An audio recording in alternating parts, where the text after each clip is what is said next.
800 किसान मारे जाते हैं, फिर भी किसान को उसके मूल्य का मूल्य नहीं मिलता। उसी कानून के तहत जिसको हम संविधान कहते हैं, तो क्या मैं संविधान को लेकर सर पर नाच महार नहीं कहा था, ऐ मांग नहीं कहा था, ऐ चमार नहीं कहा था, ऐ मुसलमान नहीं कहा था, ऐ आदिवासी नहीं कहा। मुसलमान जावेद पाशा भी अम्बेडकरिस्ट है, रमेश पीसे भी अम्बेडकरिस्ट है, राजा राम भी अम्बेडकरिस्ट है, हमारे साथी जो आए हैं वो अम्बेडकरिस्ट है।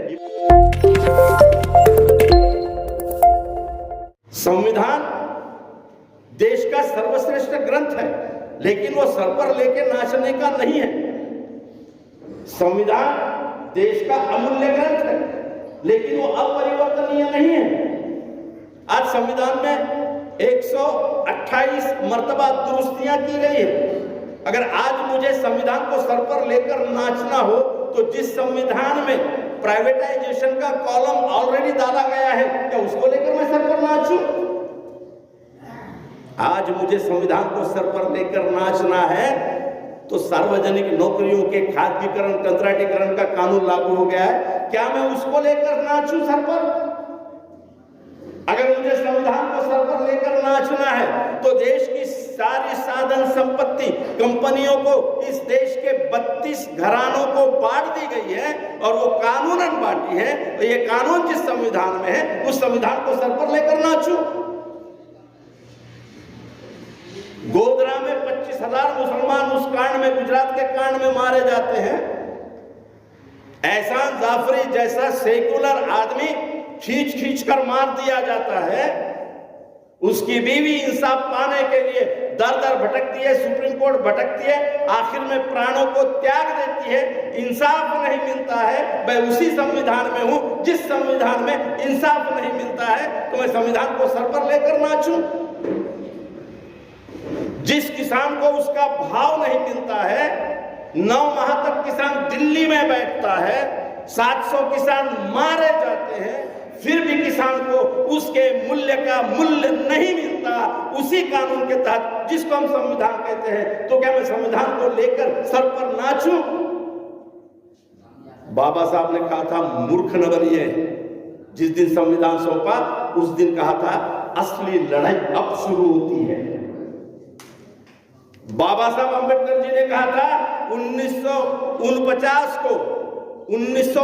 को जब संविधान दिया 26 नवंबर को, उस वक्त स्टेटमेंट था बाबा साहब अम्बेडकर जी का, ऐ भारत के लोगों, ऐ महार नहीं कहा था, ऐ मांग नहीं कहा था, ऐ चमार नहीं कहा था, ऐ मुसलमान नहीं कहा था, ऐ आदिवासी नहीं कहा था, ऐ हिंदू नहीं कहा था, ऐ भारत के लोगों कहा था। क्योंकि भारत के लोग असल में इस देश के 85% वो लोग हैं जिनके पास ना साधन है, ना संपत्ति है, ना धन है, ना दौलत है, ना ही व्यक्तिमत्व है। ये सब पाने के लिए जिस संविधान की रचना करके 26 नवंबर 1949 को पूरा करके 26 नवंबर 1950 को दिया जाता है, अर्पण किया जाता है, उन लोगों को अंकित करके बाबा साहब कहते हैं कि ऐ भारत के लोगों, असली लड़ाई अब शुरू होती है। तुम्हें ये संविधान आगे ले जाना है, या ये संविधान डुबाने वाली शक्तियों के हाथों में सौंप देना है। लड़ाई क्या है? संविधान एक मूर्त संहिता है, उसमें जान नहीं है। गंभीरता से समझना। बाबा साहब अम्बेडकर जी ने कहा था कि संविधान सिर्फ सांगाळा, फक्त संविधान सांगाळा आहे, कायद्याचा सांगाळा। माणूस मेल्यानंतर जे उरतं त्याला सांगाळा म्हणतात, हाडांचा। और बाबा साहब अम्बेडकर जी ने कहा था, ये सिर्फ ढांचा है। कैसी जान डालोगे इसमें? ये जो संविधान है, इसकी जान है, इसका मेंदू है संसद, और इसका हृदय है विधानसभा।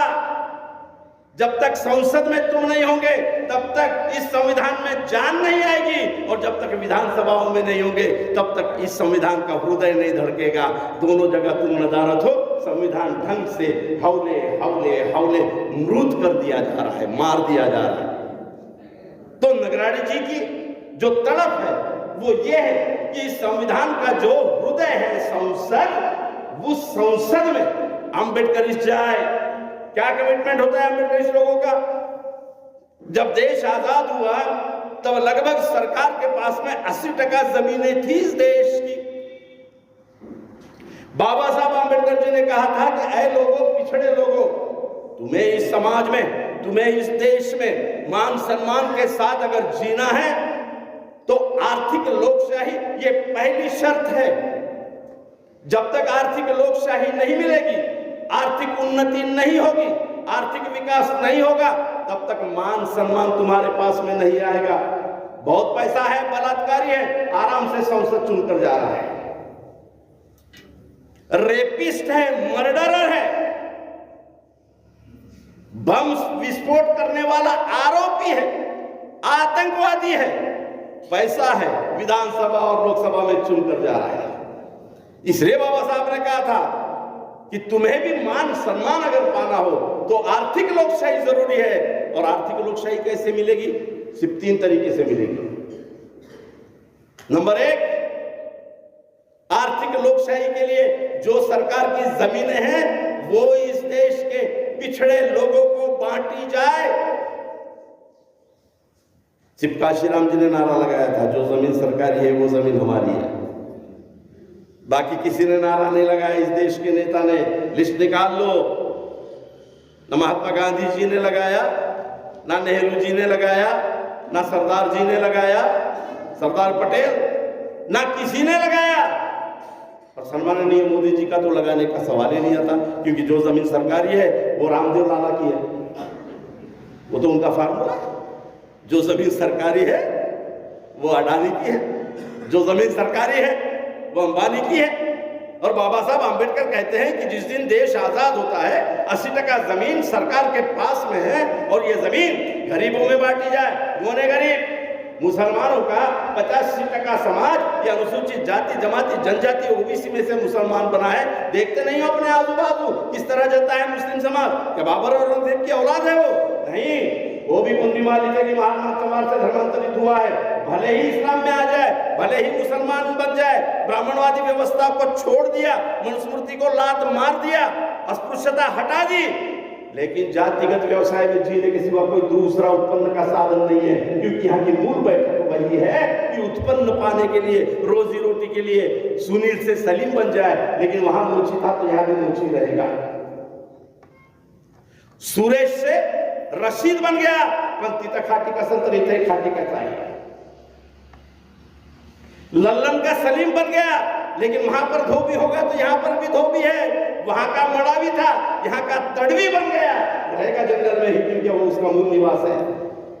तो मूल निवास में तो अर्थव्यवस्था आपके पास में है ही नहीं, ये कैसे आएगी? उस महामानव के विपक्ष की भूमिका को जरा समझिए डॉक्टर बाबा साहब आंबेडकर जी के। क्यों हम 2024 में चाह रहे कि विपक्ष में कम से कम आंबेडकरिस्ट जाए। आंबेडकरिस्ट का मतलब मैं आपको बता, इसी परिप्रेक्ष्य में बताते चल रहा हूं कि वो कितनी बड़ी भूमिका है। आंबेडकरिस्ट होना अपने आप में इस देश में प्रजातंत्र को समर्पित होने की भूमिका है।